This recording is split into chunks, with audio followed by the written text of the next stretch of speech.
प्यारे बच्चों, आज हम आपको वृत्त के बारे में पढ़ाएंगे। कक्षा 9। तो जो हमारा टॉपिक है वो बेटा वृत्त है। देखो, जैसा कि नाम से पता है, इसके टॉपिक हमारा वृत्त। इस वृत्त में सबसे पहले आपको ये मालूम होना चाहिए कि वृत्त होता क्या है। अब सबको पता है कि कोई भी गोल आकृति होती है उसको हम वृत्त बोलते हैं, लेकिन उसको हम डिफाइन किस तरीके से करेंगे सबसे ज़रूरी वो है। तो वृत्त की अगर हम डेफिनेशन की बात करें तो इसमें आप देख भी रहे हैं, जैसे कि ये आपकी डेफिनेशन दी हुई है, ध्यान से देखो। इसमें बताया हुआ है कि एक तल, यहाँ से देखो, एक तल पर उन सभी बिंदुओं का समूह जो तल के एक शिखर बिंदु से एक स्थिर दूरी पर स्थित हों, उसे हम वृत्त कह सकते हैं। अब इसको समझना है आपको किस तरीके से डिफाइन किस तरीके से करेंगे। तो बेटा देखो, मान लो कोई हमारा एक निश्चित बिंदु है, मान लो ये हमारा कोई बिंदु है। इस बिंदु से सभी दिशाओं में समान दूरी, ये हमारी कोई समान दूरी है हर दिशा में, या कहते हैं कि ग्रुप ऑफ पॉइंट्स, ये समान दूरी है हर दिशा में। इन समान दूरियों से बनने वाली आकृति, यानी एक स्थिर बिंदु से स्थिर दूरी पर स्थित हो, उसे हम वृत्त कहेंगे, उसे हम वृत्त कहेंगे। अब है आगे आपका कि जो बीच में बिंदु होता है वृत्त के, उस बिंदु को क्या कहेंगे। तो बेटा जो वृत्त के बीच में, जैसे कि देखो इधर देखो,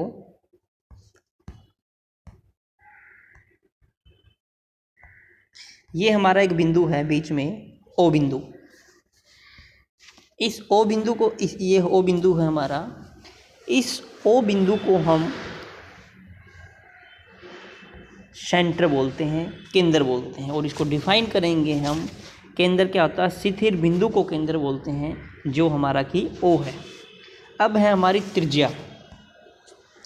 त्रिज्या आपने सुना भी होगा कि रेडियस, इंग्लिश में त्रिज्या को रेडियस बोलते हैं। तो त्रिज्या क्या होती है बेटा, इस बिंदु से स्थिर बिंदु से जो हर दिशा में स्थिर दूरी है, जो फिक्स दूरी है, कि आप इस बिंदु से आप इस साइड जा रहे हैं, इस साइड जा रहे हैं, कहीं भी किसी भी दिशा में आप जा रहे हैं, तो इस स्थित दूरी को हम त्रिज्या बोलते हैं। और इस दूरी से ही हमारा वृत्त बनता है। मान लो अगर आपकी दूरी कहीं पे ज़्यादा, मान लो इस बिंदु से आपकी दूरी इधर ज़्यादा होगी, इधर कम होगी, तो इससे आपका एक वृत्त नहीं बनेगा और ना ही आपकी त्रिज्या कहलाएगी।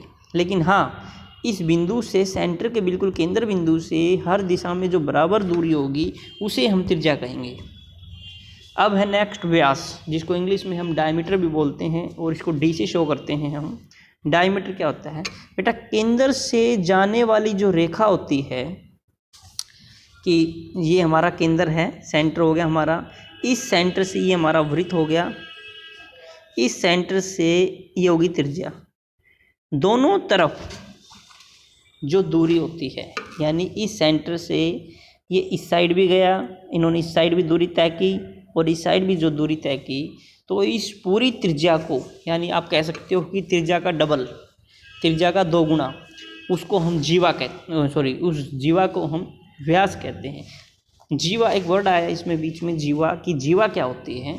तो बेटा जीवा क्या है हमारी, जीवा है जो रेखाखंड होता है कि सर्कल में, मान लो ये हमारा एक केंद्र हो गया, ये सर्कल हो गया, यहाँ पे जो बिंदु है आपका, जो एक बिंदु से, एक वृत्त के एक बिंदु से, मान लो ये पॉइंट ए हो गया, ये मान लो पॉइंट आपका बी हो गया, तो एक बिंदु से दूसरी बिंदु के जो बीच की दूरी है, उसे हम जीवा कहते हैं। और जो व्यास है, जो डायमीटर है, वो आपका सर्कल का सबसे लंबी जीवा होती है। बेटा ध्यान रखना इस बात को।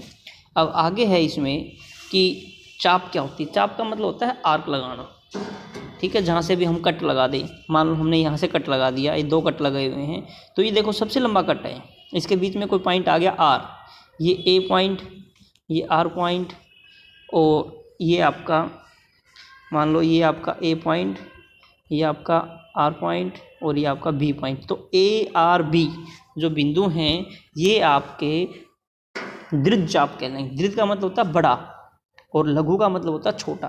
तो जो ए और बी के बीच का जो डिस्टेंस बच गया ये वाला, ये हमारा लघु चाप आएगा और इधर जो है ये हमारा दृढ़ चाप आ जाएगा। उसके बाद हमारा कि वृत्तखंड क्या होता है।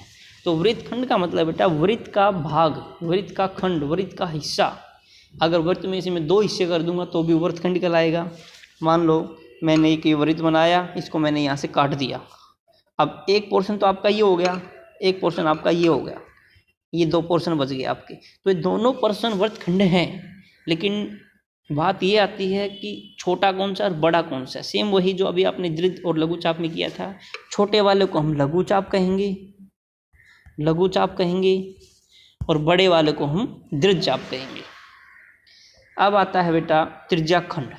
त्रिज्या का खंड, त्रिज्या अभी आपको बताया था कि एक स्थिर जो दूरी होती है उसको हम त्रिज्या कहते हैं, उसके हिस्से को हम त्रिज्या खंड कहते हैं। सेम ऐसे ही कि ये हमारा एक वृत्त हो गया, इसमें हमने ये हमारा केंद्र हो गया, इस केंद्र से हमने कोई त्रिज्या ले ली, ये ले ली, मान लो ये त्रिज्या ले ली। तो देखो बेटा ये हिस्सा जो है यहाँ से लेके यहाँ तक का है वो आपका बड़ा हिस्सा है, और यहाँ से लेके यहाँ तक का छोटा हिस्सा है। तो छोटे हिस्सों को हम बोलते हैं लघु त्रिज्याखंड और बड़े हिस्सों को बोलते हैं हम दृढ़ त्रिज्याखंड।